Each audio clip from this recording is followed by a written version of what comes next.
नमस्कार दोस्तों, जॉब वाला के यूट्यूब प्लेटफॉर्म पे स्वागत है। तो दोस्तों, करेंट अफेयर के कुछ महत्वपूर्ण प्रश्नों को चलिए देखते हैं, जिससे आप लोग को काफ़ी फ़ायदा और हर परीक्षा में आप लोग को ये प्रश्न जो है काफ़ी ही महत्वपूर्ण अहम रोल अदा करने वाला है। तो दोस्तों, आगे बढ़ने से पहले हमारे चैनल को लाइक शेयर सब्सक्राइब करना न भूलें। तो चलिए स्टार्ट करते हैं। हमारा आज का पहला प्रश्न है, हाल ही में किस राज्य के मंत्रिमंडल ने जल पर्यटन और साहसिक खेल नीति 2023 को मंजूरी दी है? हाल ही में किस राज्य के मंत्रिमंडल ने जल पर्यटन और साहसिक खेल नीति 2023 को मंजूरी दी है? तो हमारा राइट आंसर होगा उत्तर प्रदेश। उत्तर प्रदेश की वहीं बात करें तो उत्तर प्रदेश की मुख्यमंत्री योगी आदित्यनाथ और वहीं राज्यपाल आनंदीबेन पटेल हैं। प्रदेश जनसंख्या की दृष्टि से भारत का सबसे बड़ा राज्य है। वहीं बात करें तो उत्तर प्रदेश में सबसे अधिक विधानसभा लोकसभा सीट जितना भी है और द्विसदनात्मक उत्तर प्रदेश में है। सबसे अधिक जनसंख्या से लेकर और लोकसभा विधानसभा विधान परिषद में सीटों की संख्या सबसे अधिक उत्तर प्रदेश में ही है। अभी हाल ही में कुछ दिनों पहले पंचामृत योजना जो गन्ने के लिए है, और योगी आदित्यनाथ जी ने उत्तर प्रदेश में ही शुरू की है। स्कूल चलो अभियान उत्तर प्रदेश में ही शुरू हुआ। बहुत सारा योजना जो है उत्तर प्रदेश में। वहीं बात करें उज्ज्वला योजना, तो पहली बार उज्ज्वला योजना बलिया से और दूसरी बार महोबा से स्टार्ट हुआ। उज्ज्वला 2.0 महोबा से स्टार्ट हुआ है। अगला प्रश्न है, हाल ही में APEDA ने हवाई मार्ग से किस देश को ताज़ा अनार की पहली परीक्षण शिपमेंट की है? तो हमारा राइट आंसर हो अमेरिका। हमारा राइट आंसर होगा अमेरिका। अमेरिका की राजधानी वाशिंगटन DC है। अमेरिका की मुद्रा डॉलर है। वहीं बात करें APEDA का फुल फॉर्म क्या होता है, तो agriculture and process food product export development authority. Agriculture and process food product export development authority होता है। वहीं अमेरिका के अभी वर्तमान में राष्ट्रपति जो बाइडेन है। क्वाड में कौन कौन सा देश शामिल होता है, तो भारत, ऑस्ट्रेलिया, जापान और अमेरिका। द्वितीय विश्व युद्ध में अमेरिका ने 1941 में भाग लिया। वहीं बात करें उत्तरी अमेरिका के घास के मैदान प्रेरीज जो है उत्तरी अमेरिका में है। मालाबार जो है इंडिया, अमेरिका, जापान, ऑस्ट्रेलिया के बीच हुआ। बात करें तो अमेरिका में ही कोप इंडिया, टाइगर ट्रंप, वज्र प्रहार इंडिया और अमेरिका के बीच है। अमेरिका के पार्टी रिपब्लिकन पार्टी और डेमोक्रेटिक पार्टी, दो अमेरिका की पार्टी है। हाल ही में किस राज्य के अतिरिक्त महानिदेशक ने हाल ही में किसे तटरक्षक बल के अतिरिक्त महानिदेशक के रूप में नियुक्त किया गया है? तो हमारा राइट आंसर है एस परमेश को तटरक्षक बल के अतिरिक्त महानिदेशक के रूप में नियुक्त किया गया है। वहीं बात करें तटरक्षक दिवस कब मनाया जाता है, तो 1 फरवरी को तटरक्षक दिवस मनाया जाता है। भारतीय मूल के वैभव तनेजा को टेस्ला का CFO नियुक्त किया गया है। भारतीय मूल के वैभव तनेजा को टेस्ला का CFO नियुक्त किया गया है। वहीं बात करें CBIC का अध्यक्ष संजय कुमार अग्रवाल को नियुक्त किया गया है। CBIC का अध्यक्ष संजय कुमार अग्रवाल को नियुक्त किया गया है। DERC का अंतरिम प्रमुख जयंत नाथ को नियुक्त किया गया है। वहीं बात करें क्वालकॉम इंडिया का अध्यक्ष सभी सोइन को नियुक्त किया गया। क्वालकॉम इंडिया का अध्यक्ष सभी सोइन को नियुक्त। पूर्वी नौसेना कमान के चीफ ऑफ स्टाफ का पदभार समीर सक्सेना को नियुक्त किया गया। पूर्वी नौसेना कमान के चीफ ऑफ स्टाफ का पदभार समीर सक्सेना को दिया गया। वहीं सैन्य नर्स सेवा अतिरिक्त महानिदेशक अमिता रानी को नियुक्त किया गया। सैन्य नर्स सेवा के अतिरिक्त महानिदेशक के रूप में अमिता रानी को नियुक्त किया गया है। एफबीआई के विशेष एजेंट के रूप में सोहनी सिन्हा को नियुक्त किया गया। सोहनी सिन्हा को एफबीआई के विशेष एजेंट के रूप में नियुक्त किया गया। तो दोस्तों हम जितना भी नियुक्ति से रिलेटेड है उस फैक्ट को लेते चल रहे हैं एक साथ, जिससे आप लोगों को याद होने में आसानी से याद हो, कोई परेशानी नहीं हो। हाल ही में कौन सी राज्य सरकार गृह लक्ष्मी योजना शुरू करेगी? तो गृह लक्ष्मी योजना तेलंगाना सरकार ने शुरू किया। गृह लक्ष्मी योजना तेलंगाना सरकार शुरू किया 2 जून 2014 को, 2 जून 2014 को तेलंगाना का गठन हुआ, इसीलिए 2 जून को तेलंगाना दिवस मनाया जाता है।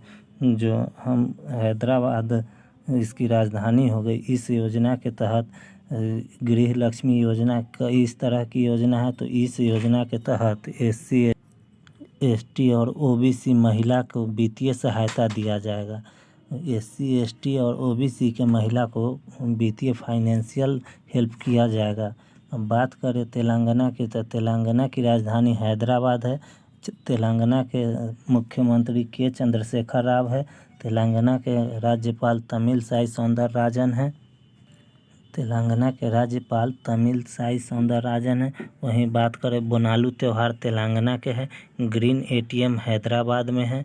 बात करें Brahmanand Reddy national park, Santhali national park, Gurubani national park तो तेलंगाना में है। गुरु घासीदास नेशनल पार्क वहीं छत्तीसगढ़ में है। और गुरुबानी नेशनल पार्क जो है वो तेलंगाना में है। तो आप लोग कंफ्यूज मत होइएगा। हाल ही में भारतीय खेल प्राधिकरण द्वारा एशियाई खेलों में भाग लेने वाले एथलीटों पर बनाई गई फिल्म का नाम क्या है? हाल ही में भारतीय खेल प्राधिकरण द्वारा एशियाई खेलों में भाग लेने वाले एथलीटों पर बनाई गई फिल्म का नाम क्या है? तो हमारा आंसर होगा हल्ला बोल। हल्ला बोल फिल्म का नाम है, जो एक शॉर्ट फिल्म होगा। बात करें एशियाई खेलों की, जब बात आया है तो एशियाई खेल के बारे में आइए कुछ जानते हैं। तो एशियाई खेल का कब से प्रारंभ हुआ? तो 4 मार्च 1951 ईस्वी को एशियाई खेल का शुभारंभ हुआ। बात करें तो भारत में कहाँ पर हुआ? तो नई दिल्ली में आयोजित किया गया। एशियाई खेल के जनक गुरुदत्त सोंधी को जाना जाता है। एशियाई खेल के जनक के रूप में गुरुदत्त सोंधी को जाना जाता है। एशियाई खेल का प्रतीक चिन्ह जो है चमकता हुआ सूरज है। एशियाई खेल का प्रतीक चिन्ह की बात करें तो चमकता हुआ सूरज है। बात करें 2023 में एशियाई खेल जो है 19वें क्रम का कहाँ पर होगा? तो होने वाला था 2022 में, लेकिन कोरोना की वजह से 2022 में एशियाई खेल नहीं हुआ। तो वही खेल जो है अब 2023 में 19वें क्रम का होंगझू चीन में होगा। तो अगर 19वें क्रम का है तो क्रम पूछ दे तो 19वें क्रम का कहाँ पर होगा? तो होंगझू चीन में होने वाला है। और 20वें क्रम का एशियाई खेल जो है वो कहाँ होने वाला है? Nagoya Japan. 20वें क्रम का नागोया जापान में, और 19वें क्रम का 2023 में इस साल जो होने वाला है वो होंगझू चीन में होगा। नेक्स्ट प्रश्न है हमारा, हाल ही में तीसरी G20 की भ्रष्टाचार विरोधी बैठक कहाँ होगी? G20 की भ्रष्टाचार विरोधी तीसरी बैठक कहाँ होगी? तो हमारा राइट आंसर कोलकाता। हमारा राइट आंसर होगा कोलकाता। बात करें कोलकाता की, तो कोलकाता हुगली नदी के किनारे है। रविंदर सेतु जो है कोलकाता में है। और बात करें कोलकाता के मुख्यमंत्री, पश्चिम बंगाल के मुख्यमंत्री कौन है? तो ममता बनर्जी है। राज्यपाल कौन है? CB आनंद बोस है। दीदीर योजना कोलकाता में पश्चिम बंगाल में ममता बनर्जी ने चालू किया। तो आइए एक झलक G20 के बारे में देखते हैं। तो G20 के विदेश मंत्री की बैठक दिल्ली में हुई। G20 के प्रथम शेरपा की बैठक उदयपुर राजस्थान में हुआ। G20 की सांस्कृतिक के पहली बैठक कहाँ हुआ? तो खजुराहो मध्य प्रदेश में, दूसरा भुवनेश्वर में और तीसरा हम्पी कर्नाटक में हुआ। पहला खजुराहो मध्य प्रदेश में, दूसरा भुवनेश्वर में और तीसरा हम्पी कर्नाटक में हुआ। वहीं 10 रुपये के नोट पर हम्पी कर्नाटक का हम्पी का चित्र होता है। बात करें G20 की, तो G20 2024 के मेज़बान जो है ब्राज़ील है। 2024 का मेज़बान ब्राज़ील है। 2022 मेज़बान इंडोनेशिया था। 2023 में भारत होस्ट कर रहा है। 2023 में भारत होस्ट कर रहा है। वहीं G20 की महिला सशक्तिकरण कि मंत्री स्तरीय बैठक गांधीनगर गुजरात में हो रहा है। बिहार के पटना में बिहार संग्रहालय में G20 की श्रम बैठक हुई। G20 की श्रम बैठक पटना में हुई। हाल ही में राष्ट्रपति द्रौपदी मुर्मू ने किस राज्य के ओरोविले में आध्यात्मिक सम्मेलन का उद्घाटन किया? हाल ही में राष्ट्रपति द्रौपदी मुर्मू ने किस राज्य के ओरोविले में आध्यात्मिक सम्मेलन का उद्घाटन किया? तो हमारा राइट आंसर होगा तमिलनाडु। तमिलनाडु में उद्घाटन। विकसित चेतना के शहर में सुपर माइंड के आकांक्षा विषय पर सम्मेलन हुआ। राष्ट्रपति द्रौपदी मुर्मू ने किया। आदि पेरुक्कू तमिलनाडु में है।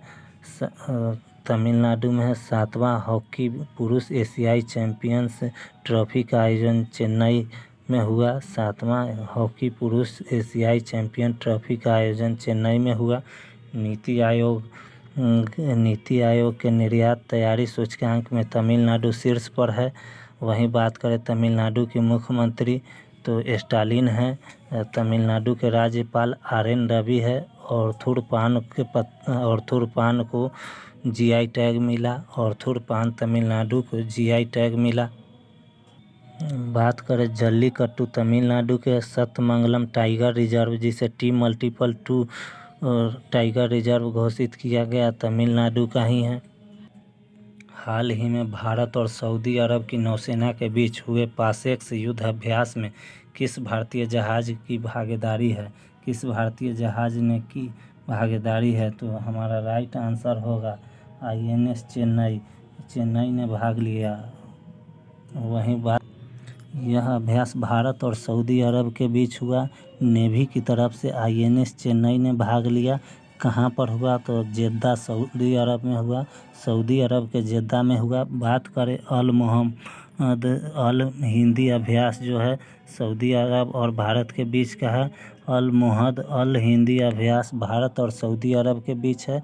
सऊदी अरब की राजधानी रियाद और मुद्रा जो है रियाल है। सऊदी अरब के PM प्रिंस मोहम्मद सलमान हैं। सऊदी अरब के PM प्रिंस मोहम्मद सलमान हैं। हाल ही में अमेजन वर्षा वनों की रक्षा के लिए अमेजन सहयोग संधि संगठन की स्थापना कहाँ की गई? हाल ही में अमेजन वर्षा वनों की रक्षा के लिए अमेजन सहयोग संधि संगठन की स्थापना कहाँ की गई? तो हमारा राइट आंसर है ब्राज़ील के बेलम शहर में हुआ। ब्राज़ील के बेलम शहर में हुआ। बात करें तो अमेजन सहयोग संधि की तो दक्षिण अमेरिका महाद्वीप के 8 देश इसमें शामिल हो रहे हैं। दक्षिण अमेरिका महाद्वीप के 8 देश इसमें शामिल हो रहे हैं। जो ब्राज़ील जो है के अंदर बेलम शहर में हुआ। विश्व की अगर दक्षिण अमेरिका की बात आई है तो विश्व की सबसे लंबी पर्वत एंडीज विश्व की सबसे लंबी पर्वत एंडीज है जो दक्षिण अमेरिका महाद्वीप में। इसकी सबसे ऊंची चोटी माउंट एकांकागुआ है। इसी पर एक नदी है अमेजन नदी। इसी जगह को अमेजन वर्षा वन कहा जाता है।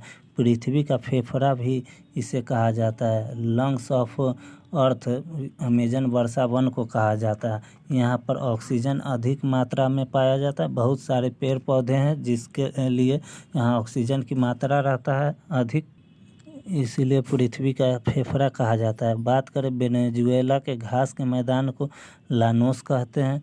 लानोस घास के मैदान कहाँ पर है? तो वेनेजुएला में है। अर्जेंटीना में पंपास कहते हैं। पेटागोनिया का मरुस्थल अर्जेंटीना में है। वहीं बात करें विश्व की सबसे ऊंची जलप्रपात एंजिल जलप्रपात कैलिफोर्निया वेनेजुएला में है। ब्राज़ील में कॉफ़ी के बागान को फैजेंडा कहते हैं। ब्राज़ील में कॉफ़ी के बागान को फैजेंडा कहते हैं। तो चलिए दोस्तों, आज के लिए इतना ही। आज थोड़ा लेट हो गया है, कल से अपने समय पर होगा। तो चलिए आज के लिए इतना ही। आप लोग से एक छोटा सा अनुरोध है कि हमारे चैनल को लाइक शेयर सब्सक्राइब करना ना भूले और इसी तरह देखते रहें, प्यार देते रहें चैनल। तब तक के लिए इतना ही। मिलते हैं नेक्स्ट वीडियो में। जय हिंद।